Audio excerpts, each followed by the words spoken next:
ਇਹ ਹਫ਼ਤਾਵਾਰ ਬਾਈਬਲ ਦਾ ਦਰਸੀ ਆਵਾਜ਼ ਪਲੇਨਫੀਲਡ Christian science church independent ਵੱਲੋਂ ਹੈ, ਜਿਹੜਾ ਨਿਊ ਜਰਸੀ ਅਮਰੀਕਾ ਵਿੱਚ ਹੈ। ਹੋਰ ਮਾਲੂਮਾਤ ਲਈ ਤੁਸੀਂ ਸਾਡੀ ਵੈਬਸਾਈਟ ਵੇਖੋ www.plainfieldcs.com। ਇਹ ਸਬਕ 28 ਨਵੰਬਰ 2021 ਐਤਵਾਰ ਦੇ ਦਿਨ ਹਫ਼ਤੇ ਦੇ ਅਖੀਰ ਉੱਤੇ ਤੁਹਾਡੇ ਪੜ੍ਹਨ ਲਈ ਤਿਆਰ ਕੀਤਾ ਗਿਆ ਹੈ। ਮਜ਼ਮੂਨ ਪੁਰਾਣੀ ਤੇ ਨਵੀਂ ਜਾਦੂਗਰੀ, ਉਰਫੀਅਤ, ਤਨਵੀਮ ਤੇ ਇਲਮ ਨੌਮੀਆਤ ਤੋਂ ਮੁਕਰਨਾ। ਸੁਨਹਿਰੀ ਮਤਨ ਰੋਮੀਓ। ਕੋਈ ਹਕੂਮਤ ਅਜਿਹੀ ਨਹੀਂ ਜਿਹੜੀ ਰੱਬ ਵੱਲੋਂ ਨਾ ਹੋਵੇ। ਜਵਾਬੀ ਪੜ੍ਹਾਈ। ਖਰੂਜ। ਤੇ ਰੱਬ ਨੇ ਇਹ ਸਾਰੀਆਂ ਗੱਲਾਂ ਉਹਨਾਂ ਨੂੰ ਦੱਸੀਆਂ। ਖੁਦਾਵੰ ਤੇਰਾ ਰੱਬ ਜਿਹੜਾ ਤੈਨੂੰ ਮੁਲਕੇ ਮਿਸਰ ਤੋਂ ਗੁਲਾਮੀ ਦੇ ਘਰ ਵਿੱਚੋਂ ਕੱਢ ਲਿਆਇਆ, ਮੈਂ ਵਾਂ। ਮੇਰੇ ਅੱਗੇ ਤੂੰ ਗੈਰ ਮਾਬੂਦਾਂ ਨੂੰ ਨਾ ਮੰਨੀ। ਤੂੰ ਆਪਣੇ ਲਈ ਕੋਈ ਤਰਾਸ਼ੀ ਹੋਈ ਮੂਰਤ ਨਾ ਬਣਾਵੀਂ, ਨਾ ਕਿਸੇ ਸ਼ੈ ਦੀ ਸੂਰਤ ਬਣਾਵੀਂ ਜਿਹੜੀ ਅਸਮਾਨ ਵਿੱਚ ਜਾਂ ਹੇਠਾਂ ਧਰਤੀ ਉੱਤੇ ਜਾਂ ਧਰਤੀ ਦੇ ਹੇਠਾਂ ਪਾਣੀ ਵਿੱਚ ਹੈ। ਤੂੰ ਉਹਨਾਂ ਦੇ ਅੱਗੇ ਸਜਦਾ ਨਾ ਕਰੀ ਤੇ ਨਾ ਉਹਨਾਂ ਦੀ ਇਬਾਦਤ ਕਰੀ, ਕਿਉਂ ਜੇ ਮੈਂ ਤੇਰਾ ਰੱਬ ਗੈਰਤ ਵਾਲਾ ਰੱਬ ਵਾਂ। ਤੇ ਜਿਹੜੇ ਮੇਰੇ ਨਾਲ ਵੈਰ ਰੱਖਦੇ ਨੇ ਉਹਨਾਂ ਦੀ ਔਲਾਦ ਨੂੰ ਤੀਜੀ ਤੇ ਚੌਥੀ ਪੀੜ੍ਹੀ ਤੀਕਰ ਪਿਓ ਦਾਦੇ ਦੀ ਬਦਕਾਰੀ ਦੀ ਸਜ਼ਾ ਦੇਣਾ ਵਾਂ। ਤੇ ਹਜ਼ਾਰਾਂ ਉੱਤੇ ਜਿਹੜੇ ਮੇਰੇ ਨਾਲ ਮੁਹੱਬਤ ਰੱਖਦੇ ਨੇ ਤੇ ਮੇਰੇ ਹੁਕਮਾਂ ਨੂੰ ਮੰਨਦੇ ਨੇ, ਰਹਿਮ ਕਰਦਾ ਵਾਂ। ਦਰਸੀਵਾਜ਼ ਬਾਈਬਲ ਵਿੱਚੋਂ ਇਸਤਸਨਾ।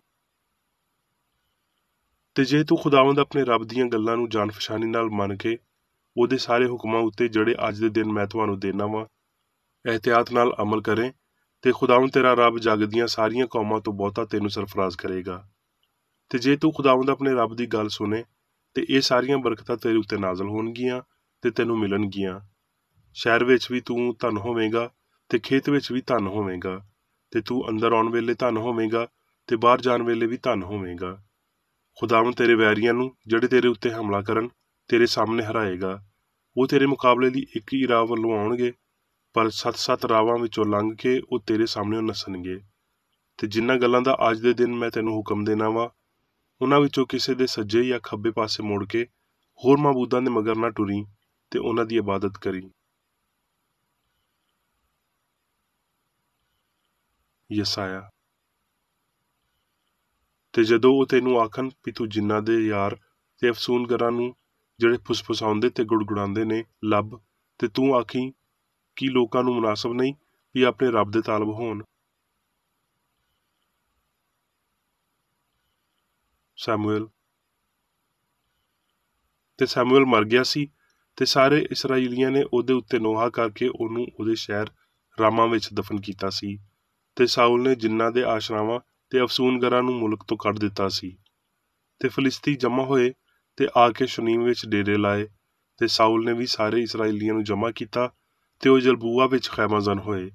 ਤੇ ਜਦੋਂ ਸਾਊਲ ਨੇ ਫਲਿਸਤੀਆਂ ਦਾ ਜੱਥਾ ਵੇਖਿਆ ਤੇ ਪਰੇਸ਼ਾਨ ਹੋਇਆ ਤੇ ਉਹਦਾ ਦਿਲ ਬਹੁਤ ਕੰਬਣ ਲੱਗ ਗਿਆ। ਤੇ ਜਦੋਂ ਸਾਊਲ ਨੇ ਖੁਦਾਵੰਦ ਨੂੰ ਸਵਾਲ ਕੀਤਾ ਤੇ ਖੁਦਾਵੰਦ ਨੇ ਨਾ ਤੇ ਉਹਨੂੰ ਸੁਫਨਿਆਂ ਤੇ ਨਾ ਉਰੀਮ ਤੇ ਨਾ ਨਬੀਆਂ ਦੇ ਪਾਰੋਂ ਕੋਈ ਜਵਾਬ ਦਿੱਤਾ। ਫਿਰ ਸਾਊਲ ਨੇ ਆਪਣੇ ਮੁਲਾਜ਼ਮਾਂ ਨੂੰ ਆਖਿਆ, ਕੋਈ ਅਜਿਹੀ ਔਰਤ ਮੇਰੇ ਲਈ ਲੱਭੋ ਜਿਹਦਾ ਆਸ਼ਨਾ ਜਿੰਨ ਹੋਵੇ, ਤਾਂ ਜੋ ਮੈਂ ਉਹਦੇ ਕੋਲ ਜਾ ਕੇ ਉਹਨੂੰ ਪੁੱਛਾਂ। ਉਹਦੇ ਗੁਲਾਮਾਂ ਨੇ ਉਹਨੂੰ ਆਖਿਆ, ਵੇਖ, ਐਨ ਦੌਰ ਵਿੱਚ ਇੱਕ ਔਰਤ ਏ ਜਿਹਦਾ ਆਸ਼ਨਾ ਜਿੰਨ ਏ। ਇਸ ਲਈ ਸਾਊਲ ਨੇ ਆਪਣਾ ਭੇਸ ਬਦਲ ਕੇ ਦੂਜੇ ਕੱਪੜੇ ਪਾਏ ਤੇ 2 ਬੰਦਿਆਂ ਨੂੰ ਨਾਲ ਲੈ ਕੇ ਗਿਆ। ਤੇ ਉਹ ਰਾਤ ਨੂੰ ਉਸ ਔਰਤ ਦੇ ਕੋਲ ਆਏ ਤੇ ਉਹਨੂੰ ਆਖਿਆ, ਜ਼ਰਾ ਮੇਰੀ ਖਾਤਰ ਜਿੰਨ ਦੇ ਰਾਹੀਂ ਮੇਰਾ ਫਾਲ ਖੋਲ, ਤੇ ਜਿਹਦਾ ਨਾਮ ਮੈਂ ਤੈਨੂੰ ਦੱਸਾਂ ਉਹਨੂੰ ਉੱਤੇ ਸੱਦ ਦੇ। ਫਿਰ ਉਸ ਔਰਤ ਨੇ ਆਖਿਆ, ਮੈਂ ਕਿਹਨੂੰ ਤੇਰੇ ਲਈ ਉੱਤੇ ਸੱਦਾਂ? ਉਹਨੇ ਆਖਿਆ, ਸੈਮੂਅਲ ਨੂੰ ਮੇਰੇ ਲਈ ਸੱਦ ਦੇ। ਜਦੋਂ ਉਸ ਔਰਤ ਨੇ ਸੈਮੂਅਲ ਨੂੰ ਵੇਖਿਆ ਤੇ ਉੱਚੀ ਆਵਾਜ਼ ਨਾਲ ਚਿল্ਲਾਈ, ਤਦ ਬਾਦਸ਼ਾਹ ਨੇ ਉਹਨੂੰ ਆਖਿਆ, ਨਾ ਡਰ। ਫਿਰ ਉਹਨੇ ਉਹਨੂੰ ਆਖਿਆ, ਉਹਦੀ ਸ਼ਕਲ ਕਿੰਜ ਦੀ ਏ? ਉਹਨੇ ਆਖਿਆ, ਇੱਕ ਬੁੱਢਾ ਉੱਤੇ ਆ ਰਿਹਾ ਏ ਤੇ ਉਹਨੇ ਜੁੱਬਾ ਪਾਇਆ ਹੋਇਆ ਏ।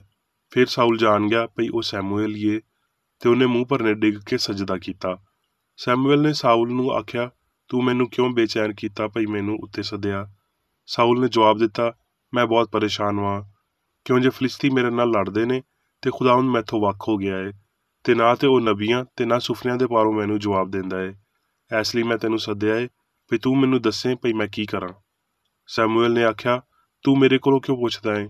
ਜੇ ਇਸ ਹਾਲ ਭਈ ਖੁਦਾਵੰਦ ਤੈਥੋਂ ਵੱਖ ਹੋ ਗਿਆ ਤੇ ਤੇਰਾ ਵੈਰੀ ਬਣਿਆ। ਤੇ ਖੁਦਾਵੰਦ ਨੇ ਜਿਵੇਂ ਮੇਰੀ ਮਾਰਫਤ ਆਖਿਆ ਸੀ ਉਂਝ ਹੀ ਕੀਤਾ ਏ।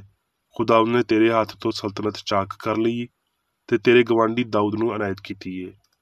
ਇਸ ਲਈ ਵੀ ਤੂੰ ਖੁਦਾਵੰਦ ਦੀ ਗੱਲ ਨਹੀਂ ਮੰਨੀ ਤੇ ਅਮਾਲੀਕੀਆਂ ਨਾਲ ਇੰਨਾ ਸ਼ਦੀਦ ਕਹਿਰ ਨਾਲ ਪੇਸ਼ ਨਹੀਂ ਆਇਆ, ਇਸੇ ਭਾਰੋਂ ਖੁਦਾਵੰਦ ਨੇ ਅੱਜ ਦੇ ਦਿਨ ਤੇਰੇ ਨਾਲ ਅਜਿਹਾ ਸਲੂਕ ਕੀਤਾ ਹੈ। ਲੂਕਾ। ਫਿਰ ਯਿਸੂ ਰੂਹ ਦੀ ਕੂਵਤ ਨਾਲ ਭਰਿਆ ਹੋਇਆ ਪਰਤਿਆ। ਲੂਕਾ। ਜਦੋਂ ਉਹ ਕਿਨਾਰੇ ਉੱਤੇ ਲੱਥਿਆ ਤੇ ਉਸ ਸ਼ਹਿਰ ਦਾ ਇੱਕ ਮਰਦ ਉਹਨੂੰ ਮਿਲਿਆ ਜਿਹਦੇ ਵਿੱਚ ਬਦਰੂਆਂ ਸੀ, ਤੇ ਉਹਨੇ ਬੜੇ ਚਿਰ ਤੋਂ ਕੱਪੜੇ ਨਹੀਂ ਪਾਏ ਸੀ ਤੇ ਉਹ ਘਰ ਵਿੱਚ ਨਹੀਂ ਬਲਕਿ ਕਬਰਾਂ ਵਿੱਚ ਰਹਿੰਦਾ ਸੀ। ਉਹ ਯਿਸੂ ਨੂੰ ਵੇਖ ਕੇ ਚਿল্ਲਾਇਆ ਤੇ ਉਹਦੇ ਅੱਗੇ ਡਿੱਗ ਕੇ ਉੱਚੀ ਆਵਾਜ਼ ਨਾਲ ਆਖਣ ਲੱਗਿਆ, ਐ ਯਿਸੂ, ਖੁਦਾ ਤਾਲਾ ਦੇ ਪੁੱਤਰ, ਮੈਨੂੰ ਤੇਰੇ ਨਾਲ ਕੀ ਕੰਮ? ਮੈਂ ਤੇਰੀ ਮਿੰਨਤ ਕਰਦਾ ਵਾਂ ਭਈ ਮੈਨੂੰ ਅਜ਼ਾਬ ਵਿੱਚ ਨਾ ਪਾ। ਕਿਉਂ ਜੇ ਉਹ ਉਸ ਨਾਪਾਕ ਰੂਹ ਨੂੰ ਹੁਕਮ ਦਿੰਦਾ ਸੀ ਵੀ ਇਸ ਆਦਮੀ ਵਿੱਚੋਂ ਨਿਕਲ ਜਾ। ਇਸ ਲਈ ਵੀ ਉਹਨੇ ਅਕਸਰ ਉਹਨੂੰ ਫੜਿਆ ਸੀ ਤੇ ਕਈ ਵਾਰੀ ਲੋਕ ਉਹਨੂੰ ਜ਼ੰਜੀਰਾਂ ਤੇ ਬੇੜੀਆਂ ਨਾਲ ਬੰਨ੍ਹ ਕੇ ਕਾਬੂ ਵਿੱਚ ਰੱਖਦੇ ਸੀ। ਫਿਰ ਵੀ ਉਹ ਜ਼ੰਜੀਰਾਂ ਨੂੰ ਤੋੜ ਦਿੰਦਾ ਸੀ ਤੇ ਬਦਰੂ ਉਹਨੂੰ ਬਿਆਬਾਨ ਵਿੱਚ ਭਜਾਏ ਫਿਰਦੀ ਸੀ। ਯਿਸੂ ਨੇ ਉਹਨੂੰ ਪੁੱਛਿਆ, ਤੇਰਾ ਕੀ ਨਾਂ ਹੈ? ਉਹਨੇ ਆਖਿਆ, ਲਸ਼ਕਰ, ਕਿਉਂ ਜੇ ਉਹਦੇ ਵਿੱਚ ਬਹੁਤ ਸਾਰੀਆਂ ਬਦਰੂਆਂ ਸੀ। ਤੇ ਉਹ ਉਹਦੀ ਮਿੰਨਤ ਕਰਨ ਲੱਗੀਆਂ ਵੀ ਸਾਨੂੰ ਡੂੰਘੇ ਗੱਡੇ ਵਿੱਚ ਜਾਣ ਦਾ ਹੁਕਮ ਨਾ ਦੇ। ਉੱਥੇ ਪਹਾੜ ਉੱਤੇ ਸੂਰਾਂ ਦਾ ਇੱਕ ਵੱਡਾ ਗੋਲ ਚੱਲ ਰਿਹਾ ਸੀ। ਉਹਨਾਂ ਨੇ ਉਹਦੀ ਮਿੰਨਤ ਕੀਤੀ ਵੀ ਸਾਨੂੰ ਉਹਦੇ ਅੰਦਰ ਜਾਣ ਦੇ। ਉਹਨੇ ਉਹਨਾਂ ਨੂੰ ਜਾਣ ਦਿੱਤਾ ਤੇ ਬਦਰੂਆਂ ਉਸ ਆਦਮੀ ਵਿੱਚੋਂ ਨਿਕਲ ਕੇ ਸੂਰਾਂ ਦੇ ਅੰਦਰ ਗਈਆਂ ਤੇ ਗੋਲ ਕਰਾੜੇ ਉੱਤੋਂ ਚਪੜ ਕੇ ਝੀਲ ਵਿੱਚ ਜਾ ਪਿਆ ਤੇ ਡੁੱਬ ਮਰਿਆ।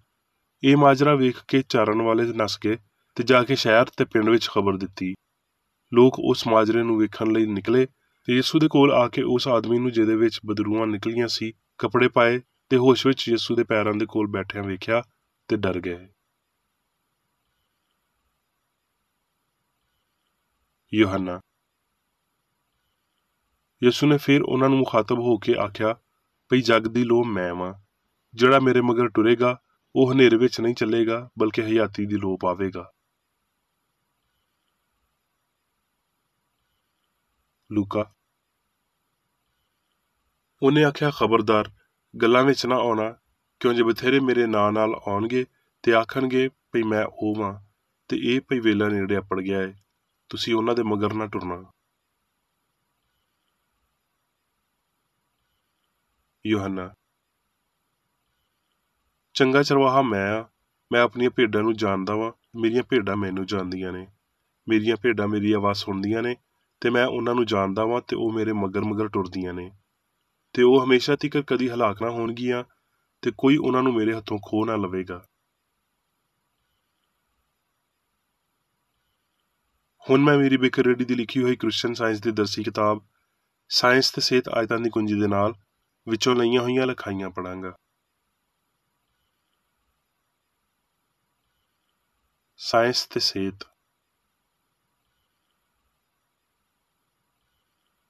ਅਸੀਂ ਇੱਕ ਆਲਾ ਤੇ ਲਾਮਤ ਰਾਹੀਂ ਰੱਬ ਨੂੰ ਮੰਨਦੇ ਤੇ ਉਹਦੀ ਸਤਾਇਸ਼ ਕਰਦੇ ਹਾਂ। ਅਸੀਂ ਉਹਦੇ ਪੁੱਤਰ, ਇੱਕ ਮਸੀਹ, ਪਾਕ ਰੂਹ ਜਾਂ ਇਲਾਹੀ ਸ਼ਾਫੀ ਨੂੰ ਤੇ ਇਸ ਗੱਲ ਨੂੰ ਮੰਨਦੇ ਹਾਂ ਵੀ ਇਨਸਾਨ ਰੱਬ ਦੀ ਸ਼ਬੀਹ ਤੇ ਸੂਰਤ ਉੱਤੇ ਬਣਿਆ ਹੈ। ਇਲਾਹੀ ਸਿਆਣ ਜਾਇਜ਼ ਤੌਰ ਤੇ ਇਨਸਾਨ ਦੀ ਪੂਰੀ ਫਰਮਾਬਰਦਾਰੀ, ਪਿਆਰ ਤੇ ਤਾਕਤ ਦੀ ਮੰਗ ਕਰਦੀ ਏ। ਇਹਦੇ ਤੋਂ ਘੱਟ ਵਫ਼ਾਦਾਰੀ ਲਈ ਕੋਈ ਤਹਫ਼ੁਜ਼ ਨਹੀਂ ਰੱਖੇ ਜਾਂਦੇ। ਰੱਬ ਤੋਂ ਲਾਇਲਮੀ ਹੋਰ ਈਮਾਨ ਦੇ ਰਸਤੇ ਦਾ ਪੱਥਰ ਨਹੀਂ ਰਹੀ। ਵਫ਼ਾਦਾਰੀ ਦੀ ਵਾਹਦ ਜ਼ਮਾਨਤ ਉਸ ਹਸਤੀ ਦੇ ਬਾਰੇ ਦਰੁਸਤ ਸਿਆਣ ਏ ਜਿਹਨੂੰ ਚੰਗੇ ਤਰੀਕੇ ਨਾਲ ਜਾਣਨਾ ਹੀ ਹਮੇਸ਼ਾ ਦੀ ਹਯਾਤੀ ਏ। ਸਾਡੀ ਤਰੱਕੀ ਦਾ ਤਾਯੁਨ ਕਰਨ ਲਈ ਸਾਨੂੰ ਇਹ ਸਿੱਖਣਾ ਚਾਹੀਦਾ ਹੈ ਵੀ ਸਾਡੀਆਂ ਹਮਦਰਦੀਆਂ ਕਿੱਥੇ ਨੇ ਤੇ ਅਸੀਂ ਰੱਬ ਦੇ ਤੌਰ ਤੇ ਕਿਹਨੂੰ ਮੰਨਦੇ ਹਾਂ ਤੇ ਉਹਦੀ ਤਾਬੇਦਾਰੀ ਕਰਦੇ ਹਾਂ। ਜੇ ਰੱਬ ਦੀ ਮੁਹੱਬਤ ਸਾਡੇ ਹੋਰ ਨੇੜੇ, ਹੋਰ ਪਿਆਰੀ ਤੇ ਅਸਲੀ ਹੁੰਦੀ ਜਾਂਦੀ ਏ ਤੇ ਮਾਦਾ ਰੂਹ ਦੇ ਹਵਾਲੇ ਹੋ ਰਿਹਾ ਏ ਤੇ ਜਿਹੜੇ ਮਕਸਦਾਂ ਦਾ ਅਸੀਂ ਪਿੱਛਾ ਕਰਦੇ ਹਾਂ ਤੇ ਜਿਹੜੀ ਰੂਹ ਨੂੰ ਅਸੀਂ ਜ਼ਾਹਿਰ ਕਰਦੇ ਹਾਂ ਉਹ ਸਾਡੇ ਨੁਕਤਾ ਨਜ਼ਰ ਨੂੰ ਪੇਸ਼ ਕਰਦੀ ਏ ਤੇ ਵਿਖਾਉਂਦੀ ਏ ਵੀ ਅਸੀਂ ਕੀ ਫਤਹ ਕਰ ਰਹੇ ਹਾਂ। ਯਿਸੂ ਨੇ ਇਜ਼ਹਾਰ ਦੇ ਪਾਰੋ ਹਯਾਤੀ ਦਾ ਤਰੀਕਾਕਾਰ ਸਿਖਾਇਆ ਤਾਂ ਜੋ ਅਸੀਂ ਇਹ ਸਮਝ ਸਕੀਏ ਵੀ ਕਿਵੇਂ ਇਲਾਹੀ ਅਸੂਲ ਬਿਮਾਰ ਨੂੰ ਸ਼ਿਫਾ ਦਿੰਦਾ, ਗਲਤੀ ਨੂੰ ਬਾਹਰ ਕੱਢਦਾ ਤੇ ਮੌਤ ਉੱਤੇ ਫਤਹਮੰਦ ਹੁੰਦਾ ਏ। ਰੱਬ ਦੇ ਨਾਲ ਉਹਦੀ ਫਰਮਾਬਰਦਾਰੀ ਨਾਲ ਉਹਨੇ ਬਾਕੀ ਸਾਰੇ ਲੋਕਾਂ ਦੀ ਨਿਸਬਤ ਹਸਤੀ ਦੇ ਅਸੂਲ ਨੂੰ ਬਹੁਤਾ ਰੂਹਾਨੀ ਜ਼ਾਹਿਰ ਕੀਤਾ। ਰੱਬ ਉੱਤੇ ਸਾਡੇ ਈਮਾਨ ਦੀ ਹਰ ਅਜ਼ਮਾਇਸ਼ ਸਾਨੂੰ ਮਜ਼ਬੂਤ ਕਰਦੀ ਏ। ਮਾਦੀ ਹਾਲਤ ਦਾ ਰੂਹ ਦੇ ਪਾਰੋਂ ਹਾਰਨਾ ਜਿੰਨਾ ਔਖਾ ਲੱਗੇਗਾ, ਓਨਾ ਹੀ ਸਾਡਾ ਈਮਾਨ ਮਜ਼ਬੂਤ ਤੇ ਸਾਡਾ ਪਿਆਰ ਪਾਕਤਰੀਨ ਹੋਣਾ ਚਾਹੀਦਾ ਹੈ। ਪੌਲੁਸ ਰਸੂਲ ਆਖਦਾ ਏ ਭਈ ਪਿਆਰ ਵਿੱਚ ਡਰ ਨਹੀਂ ਹੁੰਦਾ, ਬਲਕਿ ਸੱਚਾ ਪਿਆਰ ਡਰ ਨੂੰ ਦੂਰ ਕਰ ਦਿੰਦਾ ਏ। ਕੋਈ ਡਰਨ ਵਾਲਾ ਪਿਆਰ ਵਿੱਚ ਕਾਮਲ ਨਹੀਂ ਹੋਇਆ। ਇੱਥੇ ਕ੍ਰਿਸਚਨ ਸਾਇੰਸ ਦੀ ਹਤਮੀ ਤੇ ਇਲਾਹਮੀ ਇਸ਼ਾਇਤ ਏ। ਇਨਸਾਨੀਅਤ ਨੂੰ ਇਹ ਸਿੱਖਣਾ ਚਾਹੀਦਾ ਹੈ ਭਈ ਬਦੀ ਕੋਈ ਤਾਕਤ ਨਹੀਂ ਏ, ਇਹਦੀ ਨਾਂ ਦੀ ਹੀ ਜਬਰੀ ਹਕੂਮਤ ਅਦਮ ਦੇ ਇਲਾਵਾ ਕੁਝ ਨਹੀਂ। ਕ੍ਰਿਸਚਨ ਸਾਇੰਸ ਬਦੀ ਦੀ ਸਲਤਨਤ ਨੂੰ ਲੁੱਟ ਲੈਂਦੀ ਏ। ਜਿਵੇਂ ਭਈ ਕ੍ਰਿਸਚਨ ਸਾਇੰਸ ਵਿੱਚ ਨਾਂ ਦਿੱਤਾ ਗਿਆ ਹੈ, ਜਾਨਵਰਾਂ ਦੀ ਮਕਨਾਤੀਸੀਅਤ ਜਾਂ ਨੌਮੀਅਤ ਦਾ ਇਲਮ ਗਲਤੀ ਜਾਂ ਫਾਨੀ ਸਿਆਣ ਲਈ ਖਾਸ ਲਫ਼ਜ਼ ਨੇ। ਇਹ ਇੱਕ ਝੂਠਾ ਅਕੀਦਾ ਹੈ ਭਈ ਸਿਆਣ ਮਾਦੇ ਵਿੱਚ ਏ, ਤੇ ਇਹ ਭਈ ਇਹ ਚੰਗਿਆਈ ਤੇ ਬੁਰਿਆਈ ਦੋਵੇਂ ਨੇ, ਭਈ ਬੁਰਿਆਈ ਚੰਗਿਆਈ ਜਿੰਨੀ ਅਸਲੀ ਤੇ ਬਹੁਤੀ ਤਾਕਤ ਵਾਲੀ ਏ। ਇਸ ਅਕੀਦੇ ਵਿੱਚ ਸੱਚਾਈ ਦੀ ਇੱਕ ਵੀ ਖਾਸੀਅਤ ਨਹੀਂ ਏ। ਇਹ ਜਾਂ ਤੇ ਲਾ ਇਲਮ ਏ ਜਾਂ ਸੜਦੀ ਏ। ਅਸਲੀਅਤ ਵਿੱਚ ਕੋਈ ਫਾਨੀ ਸਿਆਣ ਨਹੀਂ ਏ, ਤੇ ਨਤੀਜੇ ਦੇ ਤੌਰ ਤੇ ਫਾਨੀ ਖਿਆਲ ਤੇ ਕੂਵਤ ਇਰਾਦੀ ਦੀ ਮੁੰਤਕਲੀ ਨਹੀਂ ਏ। ਹਯਾਤੀ ਤੇ ਹਸਤੀ ਰੱਬ ਨੇ। ਕ੍ਰਿਸਚਨ ਸਾਇੰਸ ਵਿੱਚ ਇਨਸਾਨ ਕੋਈ ਨੁਕਸਾਨ ਨਹੀਂ ਦੇ ਸਕਦਾ, ਕਿਉਂ ਜੇ ਸਾਇੰਸੀ ਖਿਆਲ ਅਸਲੀ ਖਿਆਲ ਨੇ ਜਿਹੜੇ ਰੱਬ ਤੋਂ ਇਨਸਾਨ ਵਿੱਚ ਮੁੰਤਕਿਲ ਹੁੰਦੇ ਨੇ। ਅਸਲੀ ਇਨਸਾਨ ਦਾ ਹਰ ਕੰਮ ਇਲਾਹੀ ਸਿਆਣ ਦੀ ਨਿਗਰਾਨੀ ਵਿੱਚ ਏ। ਇਨਸਾਨ ਦੀ ਸੋਚ ਕਤਲ ਕਰਨ ਜਾਂ ਇਲਾਜ ਕਰਨ ਦੀ ਕੋਈ ਤਾਕਤ ਨਹੀਂ ਰੱਖਦੀ, ਤੇ ਉਹਦਾ ਰੱਬ ਦੇ ਬੰਦੇ ਉੱਤੇ ਕੋਈ ਕਾਬੂ ਨਹੀਂ ਏ। ਇਲਾਹੀ ਸਿਆਣ ਜਿਨਨੇ ਇਨਸਾਨ ਨੂੰ ਬਣਾਇਆ ਆਪਣੀ ਸੂਰਤ ਤੇ ਸ਼ਬੀਹ ਨੂੰ ਕਾਇਮ ਰੱਖਦੀ ਏ। ਇਨਸਾਨ ਦੀ ਸਿਆਣ ਰੱਬ ਦੇ ਖਿਲਾਫ ਏ ਤੇ ਉਹਨੂੰ ਮੁਲਤਵੀ ਹੋਣਾ ਚਾਹੀਦਾ ਏ, ਜਿਵੇਂ ਮੁਕੱਦਸ ਪੌਲੁਸ ਵਾਜ਼ਿਹ ਕਰਦਾ ਏ। ਉਹ ਸਭ ਕੁਝ ਜਿਹੜਾ ਅਸਲ ਵਿੱਚ ਮੌਜੂਦ ਏ ਉਹ ਇਲਾਹੀ ਸਿਆਣ ਤੇ ਉਹਦਾ ਖਿਆਲ ਏ, ਤੇ ਇਸ ਸਿਆਣ ਵਿੱਚ ਸਾਰੀ ਹਸਤੀ ਹਮਾਂਗ ਤੇ ਅਬਦੀ ਪਾਈ ਜਾਂਦੀ ਏ। ਸਿੱਧੀ ਤੇ ਤੰਗ ਰਾਹ ਇਸ ਅਸਲੀਅਤ ਨੂੰ ਵੇਖਣਾ ਤੇ ਮੰਨਣਾ ਏ, ਇਸ ਤਾਕਤ ਨੂੰ ਮੰਨਣਾ ਤੇ ਸੱਚਾਈ ਦੀ ਰਾਹਨਮਾਈ ਉੱਤੇ ਟੁਰਨਾ ਏ।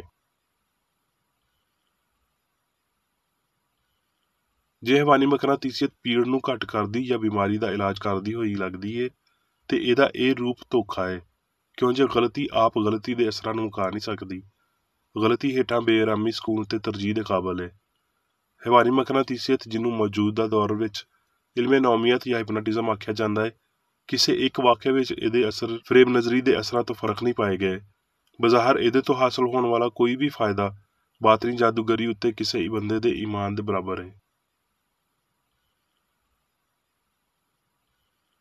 ਜਾਨਵਰਾਂ ਦੀ ਮਕਨਾਤੀਸੀਅਤ ਦੀ ਕੋਈ ਨਿਉ ਨਹੀਂ ਹੈ, ਕਿਉਂ ਜੇ ਜੋ ਕੁਝ ਅਸਲੀ ਹਮਾਹੰਗ ਤੇ ਅਬਦੀ ਏ ਉਹ ਸਭ ਦੇ ਉੱਤੇ ਰੱਬ ਹਕੂਮਤ ਕਰਦਾ ਏ, ਤੇ ਉਹਦੀ ਤਾਕਤ ਜਾਨਵਰਾਂ ਵਾਲੀ ਏ ਨਾ ਇਨਸਾਨਾਂ ਵਾਲੀ। ਸਾਇੰਸ ਵਿੱਚ ਜਾਨਵਰਾਂ ਵਾਲੀ ਮਕਨਾਤੀਸੀਅਤ ਤਨਵੀਮ ਜਾਂ ਇਲਮੇ ਨੌਮੀਅਤ ਦਾ ਇਲਮ ਬਸ ਇੱਕ ਇਨਕਾਰ ਏ, ਜਿਹੜਾ ਨਾ ਜ਼ਹਾਨਤ ਤਾਕਤ ਰੱਖਦਾ ਏ ਤੇ ਨਾ ਅਸਲੀਅਤ, ਤੇ ਇੱਕ ਲਿਹਾਜ਼ ਨਾਲ ਇਹ ਬਰਾਏ ਨਾਮ ਫਾਨੀ ਸਿਆਣ ਦਾ ਇੱਕ ਗੈਰ ਅਸਲੀ ਖਿਆਲ ਏ।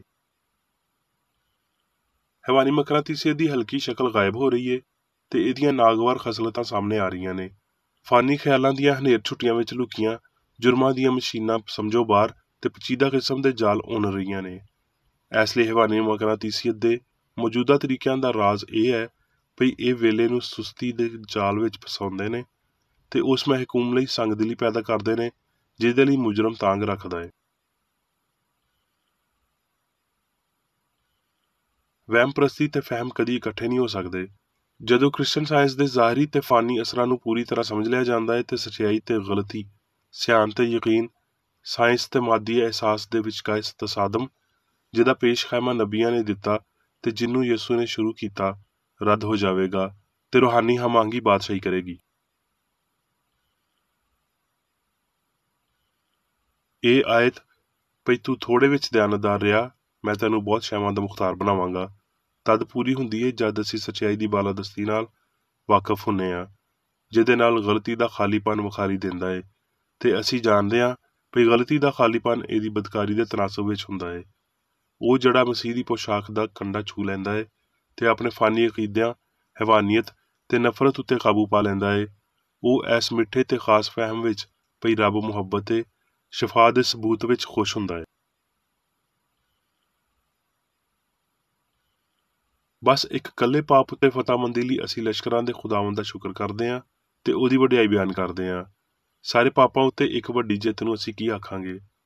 ਅਸਮਾਨ ਉੱਤੇ ਐਸ ਤੋਂ ਪਹਿਲਾਂ ਇੰਨਾ ਮਿੱਠਾ ਇੱਕ ਉੱਚਾ ਗੀਤ ਨਹੀਂ ਅਪੜਿਆ ਜਿਹੜਾ ਹੁਣ ਮਸੀਹ ਦੇ ਵੱਡੇ ਦਿਲ ਦੇ ਨੇੜੇ ਤੇ ਵਾਜ਼ਿਆ ਹੋ ਕੇ ਅਪੜਦਾ ਹੈ, ਕਿਉਂ ਜੇ ਇਲਜ਼ਾਮ ਲਾਉਣ ਵਾਲਾ ਉੱਥੇ ਨਹੀਂ ਹੈ ਤੇ ਪਿਆਰ ਆਪਣਾ ਬੁਨਿਆਦੀ ਤੇ ਹਮੇਸ਼ਾ ਰਹਿਣ ਵਾਲਾ ਤਣਾਅ ਬਾਹਰ ਕੱਢਦਾ ਹੈ। ਹੁਣ ਮੈਂ ਮੇਰੀ ਬੇਕਰ ਰੈਡੀ ਵੱਲੋਂ ਚਰਚ ਮੈਨੂਅਲ ਵਿੱਚ ਦਿੱਤੇ ਹੋਏ ਰੋਜ਼ਾਨਾ ਦੇ 3 ਫਰਜ਼ ਪੜਾਂਗਾ। ਰੋਜ਼ਾਨਾ ਦੀ ਦੁਆ। ਇਸ ਚਰਚ ਦੇ ਹਰ ਰੁਕਨ ਦਾ ਇਹ ਫਰਜ਼ ਹੈ ਭਈ ਉਹ ਹਰ ਰੋਜ਼ ਇਹ ਦੁਆ ਕਰੇ, ਤੇਰੀ ਬਾਦਸ਼ਾਹੀ ਆਵੇ, ਇਲਾਹੀ ਸੱਚਾਈ, ਹਯਾਤੀ ਤੇ ਪਿਆਰ ਦੀ ਸਲਤਨਤ ਮੇਰੇ ਅੰਦਰ ਕਾਇਮ ਹੋਵੇ ਤੇ ਸਾਰੇ ਪਾਪ ਮੈਥੋਂ ਨਿਕਲ ਜਾਣ ਤੇ ਤੇਰਾ ਕਲਾਮ ਸਾਰੇ ਇਨਸਾਨਾਂ ਦੇ ਪਿਆਰ ਨੂੰ ਵਧਾਵੇ ਤੇ ਉਹਨਾਂ ਉੱਤੇ ਹਕੂਮਤ ਕਰੇ।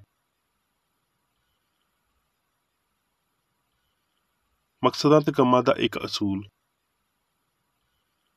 ਨਾ ਕੋਈ ਮੁਖਾਲਫਤ ਤੇ ਨਾ ਕੋਈ ਜ਼ਾਤੀ ਤਾਲੁਕ ਮਾਦਰੀ ਚਰਚ ਦੇ ਕਿਸੇ ਰੁਕਨ ਦੇ ਮਕਸਦਾਂ ਜਾਂ ਕੰਮਾਂ ਉੱਤੇ ਅਸਰ ਕਰਨੇ ਚਾਹੀਦੇ। ਸਾਇੰਸ ਵਿੱਚ ਬਸ ਇਲਾਹੀ ਪਿਆਰ ਹੀ ਹਕੂਮਤ ਕਰਦਾ ਹੈ ਤੇ ਇੱਕ ਮਸੀਹੀ ਸਾਇੰਸਦਾਨ ਪਾਪ ਨੂੰ ਰੱਦ ਕਰਦਿਆਂ ਹੋਏ ਸੁੱਚੀ ਭਰਾਬੰਦੀ, ਖੈਰਾਤ ਪਸੰਦੀ ਤੇ ਮਾਫੀ ਨਾਲ ਪਿਆਰ ਦੀਆਂ ਮਿੱਠੀਆਂ ਸੱਚਾਈਆਂ ਦਾ ਪਰਛਾਵਾਂ ਬਣਦਾ ਹੈ।